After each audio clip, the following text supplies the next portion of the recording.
बिस्मिल्लाहिर्रहमानिर्रहीम। अस्सलाम वालेकुम। मेरे तमाम व्यूअर खैरियत से होंगे। अल्लाह ताला आपको अपने ज़ुबान में रखे। तो डियर स्टूडेंट, आज मैं आपको जो है वो कंप्यूटर क्लास 10th का पासिंग फार्मूला बताऊंगा कि आप कौन कौन से चैप्टर्स के शॉर्ट करें तो आप आसानी से जो है अपने कंप्यूटर के पेपर को जो है वो क्लियरिफाई कर सकते हैं। तो डियर स्टूडेंट, याद रखें, अगर आपने जो है वो पूरा साल कुछ भी नहीं पढ़ा, मैं आपको एक ऐसा ट्रिक बताऊंगा कि आप कंप्यूटर में से जो है वो आसानी से पास हो जाएंगे। तो सबसे पहले मैं आपको जो है वो कंप्यूटर की स्कीम बताता हूँ, उसके साथ साथ आपको समझाऊंगा कि आपने कौन कौन से चैप्टर जो है वो करने हैं और कौन कौन से चैप्टर जो है वो मुकम्मल तौर पर स्किप कर देने हैं। ठीक है जी, इसलिए आपने वीडियो को जो है वो शुरू से लेकर आखिर तक देखना है ताकि आपको ये जो पासिंग फार्मूला है समझ में आ जाए और आपका जो पेपर है वो बहुत ही अच्छा हो जाए। तो चलिए वीडियो को स्टार्ट करते हैं। तो डियर स्टूडेंट, अगर देखा जाए तो आपका जो क्वेश्चन नंबर 1 होगा वो एमसीक्यूज़ के नाम से होगा। ठीक है जी, आपका पहला चैप्टर जो है वो एमसीक्यूज़ के नाम से होगा और इसमें टोटल 10 एमसीक्यूज़ पूछे जाएंगे। ठीक है जी, आपको चैप्टर नंबर 1 में से एक एमसीक्यूज़ आएगा। ठीक है जी, क्योंकि चैप्टर नंबर 1 का जो है वो वेटेज बहुत ज़्यादा है लॉन्ग और शॉर्ट क्वेश्चन के लिहाज से, लिहाजा इसमें से एमसीक्यू सिर्फ एक आएगा और मैं आपको ये भी बताता हूँ कि आपने एमसीक्यूज़ कहाँ से करना है। ठीक है जी, चैप्टर नंबर 2 में से आपको जो है 2 एमसीक्यूज़ आएंगे। चैप्टर नंबर 3 में से आपको जो है वो 2 एमसीक्यूज़ आएंगे। चैप्टर नंबर 4 में से 2 एमसीक्यूज़। ठीक है जी, ये 1+1 इस वजह से लिखा है, चैप्टर नंबर 4 के 2 हिस्से हैं, एक अरे वाला और एक अरे के बाद। ठीक है जी, एक अरे में से एमसीक्यूज़ आना है और एक अरे से बाद आना है। और चैप्टर नंबर 5 इसमें से जी 3 एमसीक्यूज़ आएंगे। ठीक है जी, और आपने जो एमसीक्यूज़ तैयार करने हैं कंप्यूटर के जो है वो 99% जो है वो एमसीक्यूज़ एक्सरसाइज में से ही पूछे जाते हैं। ठीक है जी, जैसे ही आपका चैप्टर क्लोज होता है, चैप्टर क्लोज होते ही आपकी एक्सरसाइज शुरू हो जाती है। एक्सरसाइज में 10-10 12-12 एमसीक्यूज़ हैं, आपने वो एमसीक्यूज़ सबसे अच्छे तैयार करने हैं। वैसे तो कुछ एमसीक्यूज़ जो है वो 1-2 अंदर से भी आते हैं, लेकिन आप सबसे पहले एक्सरसाइज के एमसीक्यूज़ को फोकस करेंगे। ठीक है जी, तो उसके बाद चलते हैं जी शॉर्ट क्वेश्चन की तरफ और मैं आपको ऐसे 2 चैप्टर बताऊंगा, अगर आप वो 2 चैप्टर कर लें तो आप 60% मार्क्स आसानी से हासिल कर सकते हैं। ठीक है जी, ये वीडियो मैंने ऑलरेडी भी अपलोड कर रखी है इस चैनल पर, तो मैंने कहा पेपर करीब है, चलें एक बार फिर से अपलोड करें। ठीक है जी, तो शॉर्ट क्वेश्चन को देखा जाए तो शॉर्ट क्वेश्चन का जो पेयर है यूनिट नंबर 1 और यूनिट नंबर 2 का जो है वो आपस में पेयर है। ठीक है जी, पहले यूनिट और दूसरे यूनिट्स को मिलाकर शॉर्ट क्वेश्चन का आपका पहला पेयर है।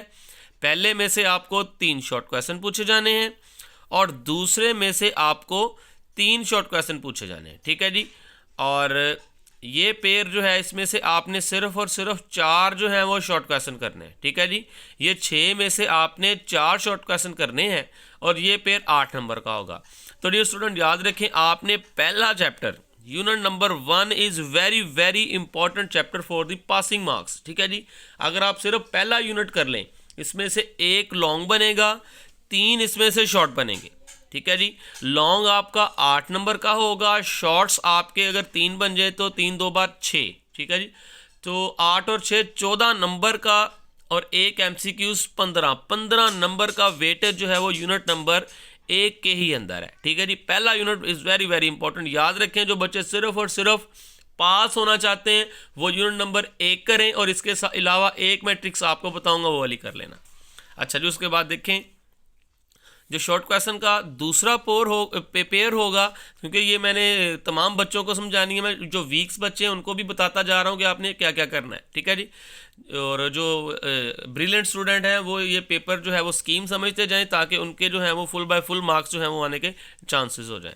चैप्टर नंबर 3 में से आपको 4 एमसीक्यू शॉर्ट क्वेश्चन आने हैं और चैप्टर नंबर 4 में से आपको 2, तीसरे में से 4 शॉर्ट क्वेश्चन और दूसरे में से 2 शॉर्ट क्वेश्चन जो है वो आपको पूछे जाएंगे। ठीक है जी, तो आपने चैप्टर नंबर 3 जो है वो सिर्फ और सिर्फ फिलहाल अगर शॉर्ट के लिए ही तैयार कर लें तो ये चैप्टर जो है वो एनएफ है। सिर्फ चैप्टर नंबर 3 को आप शॉर्ट के लिहाज से तैयार कर लें।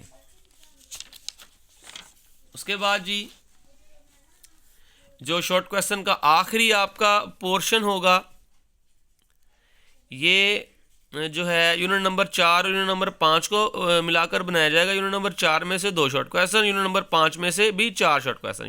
याद रखें, चौथा चैप्टर पहले भी आया और अब भी आया। पहले भी चौथे में से 2 सवाल आए, अब इस पोर्शन में भी चौथे में से 2 आएंगे। ठीक है जी, ये लूप वाले हिस्से में से होंगे। और 5वां चैप्टर आप सिर्फ और सिर्फ शॉर्ट पॉइंट ऑफ व्यू से कर लें तो 4 शॉर्ट क्वेश्चन आ जाते हैं। ठीक है जी, अब लॉन्ग क्वेश्चन समझें। याद रखें जी, जो पहला लॉन्ग क्वेश्चन होगा 100% आपका ये पहले चैप्टर में से होगा और ये 8 नंबर का लॉन्ग क्वेश्चन होगा। यही रीज़न थी जिस वजह से मैं कह रहा हूँ कि अगर आप पहला चैप्टर शॉर्ट और लॉन्ग हर लिहाज से तैयार कर लें, ठीक है जी, और साथ में आप 5वें चैप्टर को शॉर्ट के लिहाज से कर लें तो आपके अच्छे खासे जो हैं वो पेपर में नंबर आ सकते हैं। 5वां चैप्टर शॉर्ट के लिहाज से और पहला चैप्टर हर लिहाज से, है नहीं हो। उसके बाद स्कीम समझे मज़ीद। क्वेश्चन नंबर जो 6 है वो यूनिट नंबर 2 या यूनिट नंबर 3 में से, ठीक है जी, दूसरे या तीसरे में से इसका लॉन्ग आएगा, लेकिन 80% चांस है ये आपका जो है वो लॉन्ग चैप्टर नंबर 2 में से आए। ठीक है जी, लेकिन तीसरे में से भी पूछा जा सकता है। और आपका जो आखिरी चैप्टर है, आखिरी क्वेश्चन है, ये चैप्टर नंबर 4 में से क्वेश्चन आएगा या प्रोग्राम आएगा। ठीक है जी, ज़्यादा चांसेस इसके प्रोग्राम आने के हैं, लेकिन कोई भी आ सकता है। ठीक है जी, तो आपने याद रखना है यूनिट नंबर 1 पासिंग फार्मूला सुन लें। जो स्टूडेंट बहुत ज़्यादा वीक हैं ये उनके लिए है।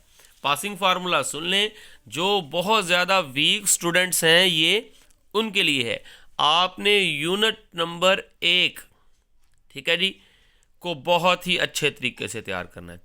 15 मार्क्स का पेपर आपका यूनिट नंबर 1 में से बनेगा। ठीक है जी, और उसके बाद 5वां चैप्टर जो कि आपने शॉर्ट के लिहाज से करना है 8 का, वो बनेगा। 15 और 8 जो है नंबर आपके चैप्टर 2 में से ही आ जाएंगे। एक को आपने शॉर्ट के, एक को लॉन्ग से। तो कल इंशाल्लाह मैं आपके साथ पेपर भी शेयर करूंगा। जो भी आपका पेपर होता है, आपको पता है इस चैनल पर हमेशा जल्दी ही अपलोड हो जाता है, क्योंकि सेकंड टाइम में जो है वो बहुत सारी चीज़ें जो हैं वो रिवाइज हो जाती हैं फर्स्ट टाइम की। इसलिए मैं आपके साथ पेपर भी फर्स्ट टाइम का लाजमी शेयर करता हूँ। अगर आपको ये वीडियो इन्फॉर्मेटिव लगती है तो वीडियो को लाइक और चैनल को सब्सक्राइब ज़रूर कीजिएगा, ताकि हमारी आने वाली वीडियो आप तक पहुँचती रहे।